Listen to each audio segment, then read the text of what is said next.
eles pensam uma mentalidade diferente da nossa, né? Então eu acho que o Brasil, a hora que tiver uma economia um pouco mais estável, que a gente consiga realmente ter um juro mais baixo, e já baixou um pouquinho nesses últimos tempos, mas se continuar baixando, as pessoas começam a ter uma, uma possibilidade de compra maior, né? Você consegue fazer uma alavancagem do teu patrimônio. Então, com pouco de dinheiro, você consegue ter muita coisa, que é o que eles fazem lá. Uma pessoa que tem um salário de 3, 4, 5 mil dólares pode ter o que ela quiser, porque ela pode parcelar isso, alavancar isso 10 anos. Não E aí entendi. fica dividindo várias parcelinhas ali, tem uma Maravilhoso. vínculo. Aqui seria uma classe alta, né? Aqui no Brasil, assim, dá pra gente fazer. Dá pros tubarões fazerem alguma coisa nesse sentido, assim, em relação ao contato, um lobby com o governo, não sei o quê? Ou vocês também estão vivendo apesar do Estado? Eu acho que no Brasil é muito difícil você conseguir fazer alguma coisa na política, né? Porque, por exemplo, muitas vezes eu pensei, né? Quando eu tiver mais velha e eu puder, assim, não tiver mais os meus negócios, por exemplo, eu acho que eu vou trabalhar pelo meu país, né? Porque eu falei que eu gosto do Brasil. Aham. Falei, vou trabalhar pelo meu país. Mas aí você olha e fala, é muito difícil, porque tem tanta rolo, né? Tanta briga, tanta corrupção, tanta confusão, que eu acho que nem quem está muito bem disposto e muito bem intencionado consegue fazer alguma coisa. Porque existe muita confusão ainda, né, política. Talvez com os anos isso melhore, mas... Talvez se tivesse uma união de todo mundo, dos ricaços. Ai, se tivesse união de todo mundo, né? Essa seria a melhor palavra.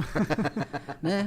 Nós estamos numa época mais polarizada que eu já vi na minha vida. Olha que eu passei por 15 planos econômicos.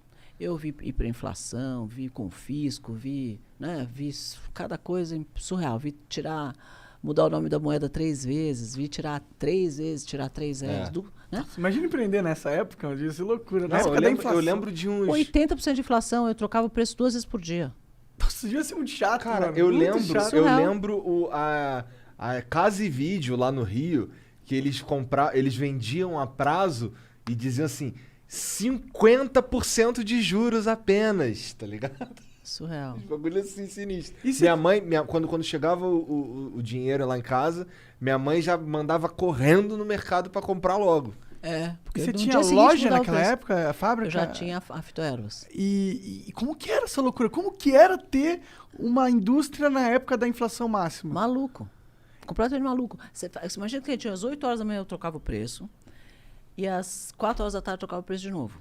Às 2, 3 horas da tarde eu trocava o preço de novo. E E tem aí que chegava tirar uma o hora dinheiro. que você nem sabia mais se o teu preço estava certo ou errado, porque você começava a perder a referência. Então eu falava, a gente tinha o preço do McDonald's, de um Big Mac do McDonald's, e tinha o preço de uma caixa de fósforo. Então eu sempre tinha o preço desses dois produtos. Todo dia de manhã alguém me trazia o preço do McDonald's e da caixa de fósforo. Aí eu olhava o meu preço em relação a eles, para ver se eu não estava muito louca, se eu não tinha subido de mais ou de Porque menos. você sabe que o Mac e a caixa de fósforo ia conseguir fazer aquela conta boa. Sei lá, pra gente ter alguma baliza. É a base. Algum tipo de jeito de você Da onde, se da balizar. onde que tirava? De onde que o Mac chegava nessa conta? Eu Ele nem sei, olhava a não, caixa não de sei fósforo? nem sei se ele sabia tão melhor do que eu, mas assim, era pra mim, foi o que eu escolhi. Falei, vamos escolher duas coisas mais doidas e vamos escolher isso como referência.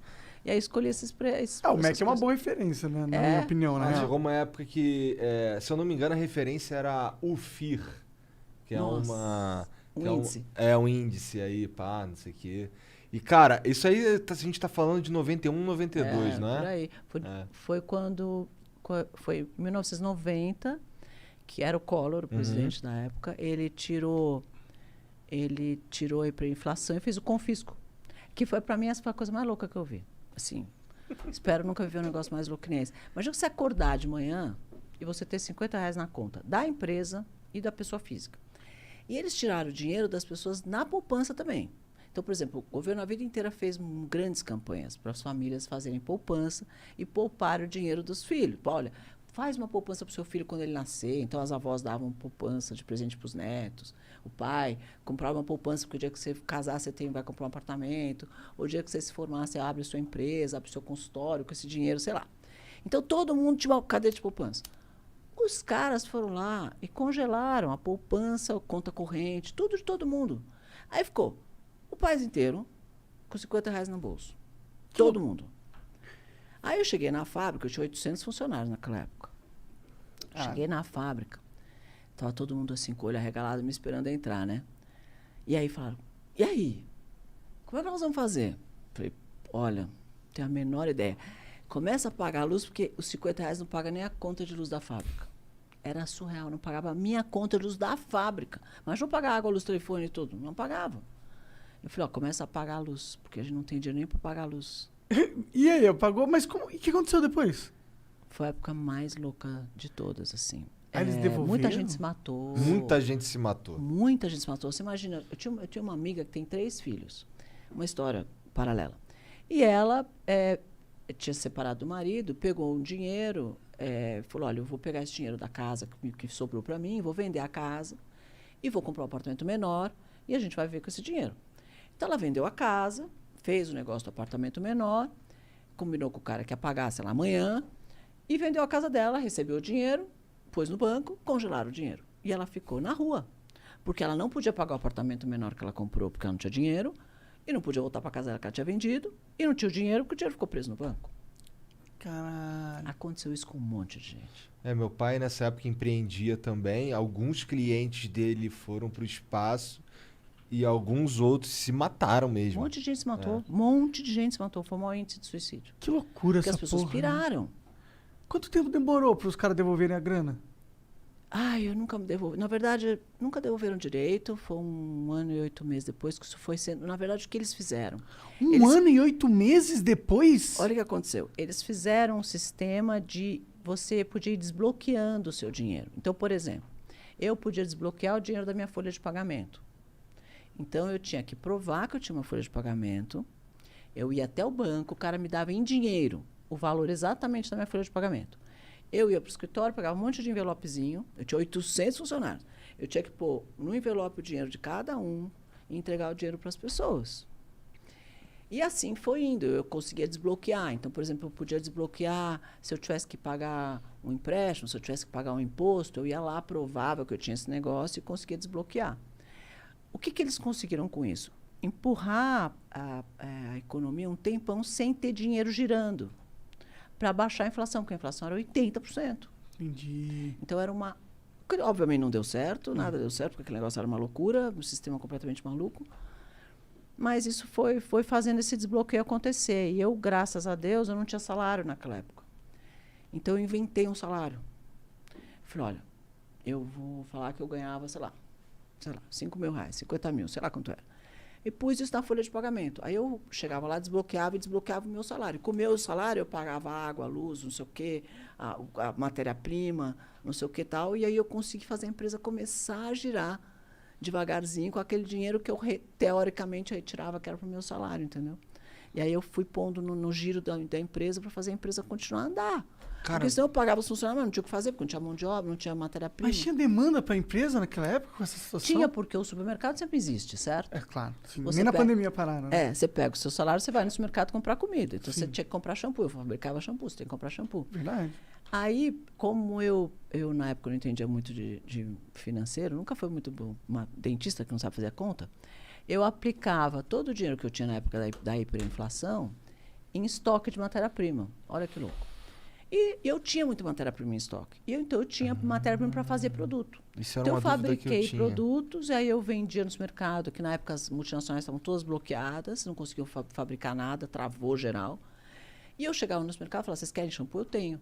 E o cara falava, ai, graças a Deus apareceu um fornecedor de shampoo, porque parou um monte de gente de fabricar. Entendi. Porque deu um nó geral na economia geral, assim, pior que essa coisa da pandemia. Aí eu chegava no supermercado e oferecia o meu shampoo e os caras compravam. Então, você chegava no supermercado, parecia que eu era líder de mercado. Você só via assim, fitoervas gigantes assim na gôndola. E as pessoas experimentavam, começaram a usar. O produto realmente era bom, porque era natural e tal. Caralho, a males que vem pro bem, né? Sempre a gente tem uma boa história para contar de uma crise. Né? Pode ter certeza que muita gente tem história boa para contar da pandemia. Sim, né? mas a nossa história foi boa. Foi, Tá vendo? foi uma história boa. Todo mundo, pode fazer essa pergunta aqui no seu podcast. Se você fala, você tem uma história boa para contar da pandemia? Todo mundo vai ter uma história boa para contar. Porque a gente aprende, né, a fazer algumas coisas, aprende algumas coisas, observa umas oportunidades, aprende a fazer coisas diferentes. É meio como a vida funciona, né? Você não precisa de dificuldade. Você aprende. Deus não fez isso por acaso, não. Mas, naquele momento, aconteceu isso, né? Virou uma experimentação de marca tremenda. Para mim foi uma oportunidade de negócio. Eu cresci muito naquela época e depois que as outras marcas começaram a entrar, eu já tinha meu mercado ali. Já tinha apresentado ao grande público a Fitoervas. E aí cresceu bastante nessa época. Que interessante, olha lá. A empresa cresceu. Da hora. Foi assim, eu fui desbloqueando meu dinheiro como se fosse pro meu salário, pondo dinheiro no giro da empresa, a empresa andou. Maneiro, cara. A maioria das pessoas teria só... Ai, deixa pra lá, cara. Deixa pra lá. Tem gente que se mataria. E tem gente que se mata. Uma coisa que eu tava esperando pra te perguntar era o que você fazia com a grana na hiperinflação. Que assim, você mudava o preço do teu shampoo porque o dinheiro valia menos durante o mesmo dia. Então o que tu fazia era pegar o dinheiro e comprar o que eu matéria-prima. fazia. Eu não mandava ir correndo no supermercado comprar, porque o produto, se era o jeito de você comprar mais barato. Porque se você fosse comprar daqui um dia, era 20% a mais, no outro dia era 20% a mais, no outro dia era 20% a mais. Então você tinha que comprar rápido qualquer coisa. E o que eu fazia? Comprar matéria-prima, embalagem, e falar, bom, o que eu vendo? Não é shampoo? Esse não é meu dinheiro. Então eu vou ter que fabricar mais dinheiro. O que eu faço com o dinheiro que não vale nada? Compro estoque. E fui comprando estoque de matéria-prima. E aí o dinheiro ficava nisso. E muita gente, na época e as multinacionais faziam isso, investiam aplicando no que eles chamam de overnight, que era uma coisa que rendia, né, o dinheiro. Era como se fosse uma aplicação financeira que rendia todos os dias, toda noite.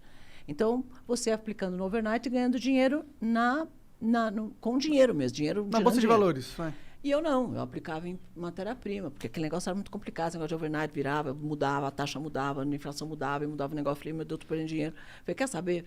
Meu dinheiro é fazer shampoo, que eu sei fazer isso que eu ganho dinheiro. Então, eu vou comprar matéria-prima de embalagem. Então, quando aconteceu esse bloqueio, que ninguém tinha estoque, eu tinha. E foi assim que eu acertei. Estava na ponta certa, na hora certa. Às vezes acontece. Que da hora. Às vezes acontece. Às vezes a gente acerta. Às vezes tem um golpezinho de sorte aí que ajuda também. Ou não, né? Eu falo que eu tenho muita sorte na vida, mas que a sorte sempre me achou trabalhando, né? Sim. Sim. Você tem que estar lá esperto, que aí acontece a sorte. Não adianta tu ficar em casa de bobeirão lá, só esperando ver se vai dar alguma coisa, que não vai, tá? Não adianta ficar pedindo a Deus e não fazer nada, né? Sim. Deus ajuda, né? Mas muito legal. Eu sempre quis saber de alguém que era empresária naquela época, porque é uma das épocas que todo mundo fala, nossa, na época de inflação era horrível, mas eu não vivi realmente, nem sei quantos anos eu tinha. Então, é legal ver, e você tinha 800 funcionários, tá ligado? Era uma grande empresa. Você tava nascendo nessa época aí. Sim. E o meu pai tinha, tipo, uma pequena empresa, era ele e um outro funcionário, uma empresa de TI, tá ligado? Então, uma grande empresa saber que... Mano, imagina você pagar a folha, seus funcionários. Das quantas conversas você não deve ter tido com a tua equipe, a coordenação. E aí, em 94, quando veio o Plano Real lá, isso, como é que foi pro mercado, pra empresas? Daí o dólar virou 1 para 1, né? Uhum. E aí foi uma época boa, porque imagina ser dólar 1 para 1. Então parece bom. Foi muito bom, assim. Porque aí você compra insumo mais barato, a gente depende de muita coisa importada, então é legal. Aí depois veio a época do Lula, que aí as pessoas se apavoraram que o Lula ia entrar e o dólar foi parar em R$4. Uhum. Então foi uma época bastante difícil, porque o real não valia nada. Então a gente vai vivendo esses altos e baixos do Brasil. Tamo nessa, hoje a gente tá até hoje, né? Tá no baixo, né? O dólar tá o quê? 5,30? 5,30. Mais ou menos, né? Tá parecendo que tá só nos baixos ultimamente, né? Cadê os altos? As pessoas vão ter que se unir, porque se elas não se unirem, a gente vai apanhar muito. Porque é um tiro no pé 24 horas por dia. Todo dia. Pois é, né? A gente tá meio que no mesmo barco afundando, né? Lentamente. Não, parece que eu dou tiro no teu